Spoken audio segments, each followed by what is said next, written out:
Salam sejahtera bagi kita semua, adik-adik siswa baru kelas 10 di SMK Negeri 1 Kabupaten Tangerang, khususnya jurusan Teknik Elektronika Industri. Perkenalkan, nama saya Alain Dilon, saya Ketua Program Keahlian Teknik Elektronika Industri, akan memberikan materi tentang pengenalan di jurusan Elektronika Industri. Seperti diketahui, di SMK Negeri 1 Kabupaten Tangerang ada 6 jurusan yang dibuka. Salah satunya adalah jurusan Teknik Elektronika Industri.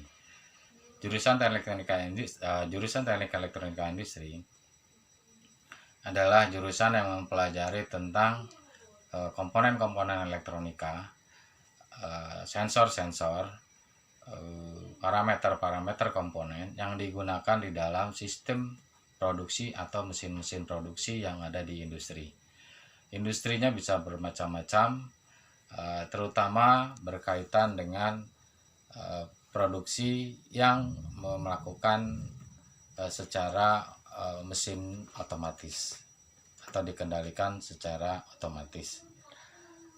Peluang kerja di Teknik Elektronika Industri atau peluang kerja dari lulusan jurusan Teknik Elektronika Industri bisa bekerja di perusahaan atau industri yang menggunakan mesin-mesin industri yang dikendalikan secara otomatis.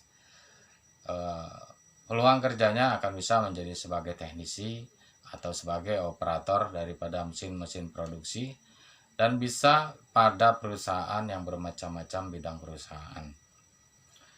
Kemudian pertanyaan berikutnya adalah, apa sajakah yang dipelajari di jurusan Teknik Elektronika Industri? Jurusan Teknik Elektronika Industri mempelajari dasar-dasar elektro, dasar-dasar listrik, kemudian gambar teknik, kemudian teknik perbengkelan, kemudian mikrokontroler, mikroprosesor. Kemudian di kelas 11 nanti akan mempelajari tentang sistem robotik mekanik, yaitu menggunakan pneumatik, hidrolik dihubungkan dengan PLC. Kemudian juga akan mempelajari tentang rangkaian elektronika yang mempelajari tentang dasar-dasar penggunaan komponen elektronika sebagai sebuah rangkaian di dalam sebuah kontrol. Seperti diketahui, banyak sekali komponen yang elektronika yang digunakan sebagai sistem kontrol, bisa sebagai driver, bisa sebagai rangkaian pengendali, atau juga sebagai rangkaian sensor untuk menggerakkan aktuator. Kemudian di kelas 12 akan dipelajari tentang penggunaan atau teknik energi terbarukan, yaitu pembangkit listrik tenaga surya. Di sana akan mempelajari bagaimana cara memasang, kemudian cara menganalisis kesalahan, dan juga mengatasi kerusakan atau troubleshoot pada pembangkit listrik. Di sana juga akan mempelajari tentang sistem robotik, diaplikasikan penggunaan hidrolik pneumatik sebagai aktuator untuk menggerakkan mesin-mesin atau alat-alat mekanik yang lain. Kemudian juga di akhir